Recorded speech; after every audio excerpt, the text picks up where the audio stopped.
At last we went back into the house, and there I heard, with surprise, that my guardian had come down to see Miss Havisham on business, and would come back to dinner. The old wintry branches of chandeliers in the room where the mouldering table was spread had been lighted while we were out, and Miss Havisham was in her chair and waiting for me. It was like pushing the chair itself back into the past, when we began the old slow circuit round about the ashes of the bridal feast.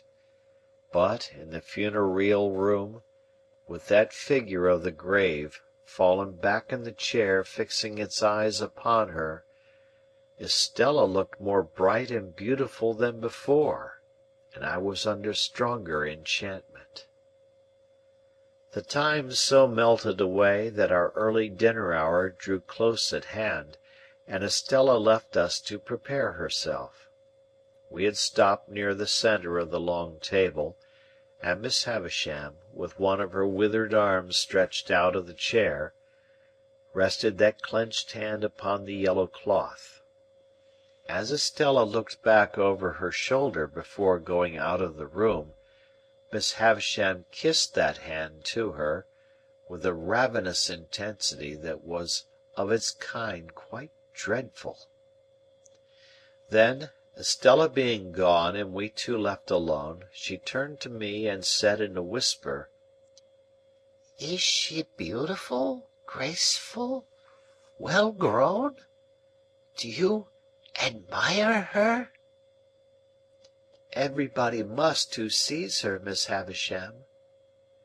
She drew an arm around my neck and drew my head close down to hers as she sat in the chair.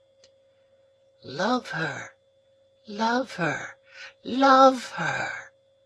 How does she use you?" Before I could answer, if I could have answered so difficult a question at all, she repeated, "Love her, love her, love her! If she favours you, love her. If she wounds you, love her. If she tears your heart to pieces, and as it gets older and stronger it will tear deeper, love her, love her, love her!" Never had I seen such passionate eagerness as was joined to her utterance of these words. I could feel the muscles of the thin arm round my neck swell with the vehemence that possessed her. "Hear me, Pip. I adopted her to be loved. I bred her and educated her to be loved.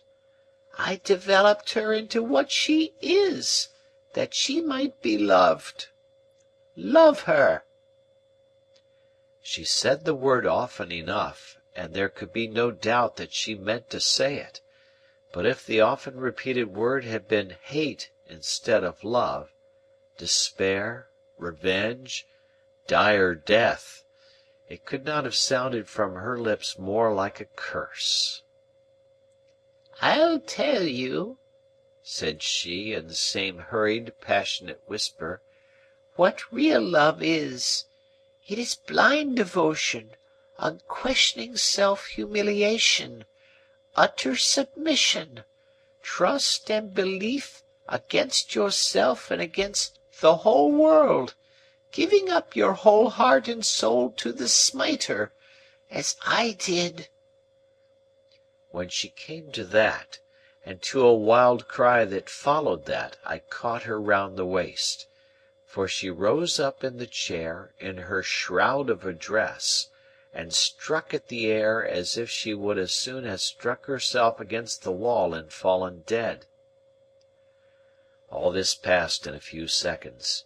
As I drew her down into her chair, I was conscious of a scent that I knew, and turning, saw my guardian in the room. He always carried, I have not yet mentioned it, I think, a pocket-handkerchief of rich silk and of imposing proportions, which was of great value to him in his profession. I have seen him so terrify a client or a witness by ceremoniously unfolding this pocket handkerchief as if he were immediately going to blow his nose, and then pausing, as if he knew he should not have time to do it before such client or witness committed himself, that the self-committal has followed directly, quite as a matter of course. When I saw him in the room he had this expressive pocket handkerchief in both hands, and was looking at us. On meeting my eye, he said plainly, by a momentary and silent pause in that attitude, "Indeed, singular," and then put the handkerchief to its right use with wonderful effect. Miss Havisham had seen him as soon as I, and was, like everybody else, afraid of him. She made a strong attempt to compose herself, and stammered that he was as punctual as ever. "As punctual as ever," he repeated, coming up to us. "How do you do, Pip? Shall I give you a ride, Miss Havisham? Once round? And so you are here, Pip?" I told him when I had arrived, and how Miss Havisham had wished me to come and see Estella. To which he replied, "Ah! Very fine young lady." Then he pushed Miss Havisham in her chair before him with one of his large hands, and put the other in his trousers pocket as if the pocket were full of secrets. "Well, Pip, how often have you seen Miss Estella before?" said he, when he came to a stop. "How often?" "Ah, how many times? 10,000 times?" "Oh, certainly not so many." "Twice?" "Jaggers," interposed Miss Havisham, much to my relief, "leave my Pip alone, and go with him to your dinner." He complied, and we groped our way down the dark stairs together. While we were still on our way to those detached apartments across the paved yard at the back, he asked me how often I had seen Miss Havisham eat and drink, offering me a breadth of choice, as usual, between 100 times and once. I considered, and said, "Never." "And never will, Pip," he retorted, with a frowning smile. "She has never allowed herself to be seen doing either, since she lived this present life of hers. She wanders about in the night, and then lays hands on such food as she takes." "Pray, sir," said I, "may I ask you a question?" "You may," said he, "and I may decline to answer it. Put your question." "Estella's name, is it Havisham or—" I had nothing to add. "Or what?" said he. "Is it Havisham?" "It is Havisham." This brought us to the dinner table, where she and Sarah Pocket awaited us. Mr. Jaggers presided, Estella sat opposite to him, I faced my green and yellow friend. We dined very well, and were waited on by a maid-servant whom I had never seen in all my comings and goings, but who, for anything I know, had been in that mysterious house the whole time. After dinner a bottle of choice old port was placed before my guardian. He was evidently well acquainted with the vintage, and the two ladies left us. Anything to equal the determined reticence of Mr. Jaggers under that roof I never saw elsewhere, even in him. He kept his very looks to himself, and scarcely directed his eyes to Estella's face once during dinner. When she spoke to him, he listened, and in due course answered, but never looked at her, that I could see. On the other hand, she often looked at him, with interest and curiosity, if not distrust, but his face never, showed the least consciousness. Throughout dinner he took a dry delight in making Sarah Pocket greener and yellower, by often referring in conversation with me to my expectations. But here again he showed no consciousness, and even made it appear that he extorted, and even did extort, though I don't know how, those references out of my innocent self. And when he and I were left alone together, he sat with an air upon him of general lying by in consequence of information he possessed, that really was too much for me. He cross-examined his very wine when he had nothing else in hand. He held it between himself and the candle, tasted the port, rolled it in his mouth, swallowed it, looked at his glass again, smelt the port, tried it, drank it, filled again, and cross-examined the glass again, until I was as nervous as if I had known the wine to be telling him something to my disadvantage. 3 or 4 times I feebly thought I would start conversation, but whenever he saw me going to ask him anything, he looked at me with his glass in his hand, and rolling his wine about in his mouth, as if requesting me to take notice that it was of no use, for he couldn't answer.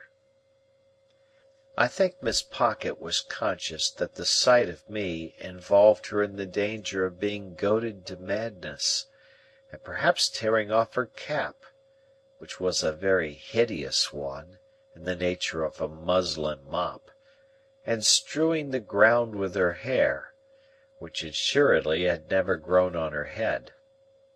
She did not appear when we afterwards went up to Miss Havisham's room, and we 4 played at whist. In the interval, Miss Havisham, in a fantastic way, had put some of the most beautiful jewels from her dressing-table into Estella's hair, and about her bosom and arms, and I saw even my guardian look at her from under his thick eyebrows, and raise them a little, when her loveliness was before him, with those rich flushes of glittering colour in it. Of the manner and extent to which he took our trumps into custody, and came out with mean little cards at the ends of hands, before which the glory of our kings and queens was utterly abased, I say nothing, nor of the feeling that I had respecting his looking upon us personally in the light of 3 very obvious and poor riddles that he had found out long ago. What I suffered from was the incompatibility between his cold presence and my feelings towards Estella. It was not that I knew I could never bear to speak to him about her, that I knew I could never bear to hear him creak his boots at her, that I knew I could never bear to see him wash his hands of her. It was, that my admiration should be within a foot or 2 of him. It was, that my feelings should be in the same place with him. That was the agonizing circumstance. We played until 9 o'clock, and then it was arranged that when Estella came to London I should be forewarned of her coming, and should meet her at the coach, and then I took leave of her, and touched her, and left her. My guardian lay at the Boar in the next room to mine. Far into the night Miss Havisham's words, "Love her, love her, love her," sounded in my ears. I adapted them for my own repetition, and said to my pillow, "I love her, I love her, I love her," hundreds of times. Then a burst of gratitude came upon me, that she should be destined for me, once the blacksmith's boy. Then I thought if she were, as I feared, by no means rapturously grateful for that destiny yet, when would she begin to be interested in me? When should I awaken the heart within her that was mute and sleeping now? Ah me! I thought those were high and great emotions, but I never thought there was anything low and small in my keeping away from Joe, because I knew she would be contemptuous of him. It was but a day gone, and Joe had brought the tears into my eyes. They had soon dried, God forgive me, soon dried. Chapter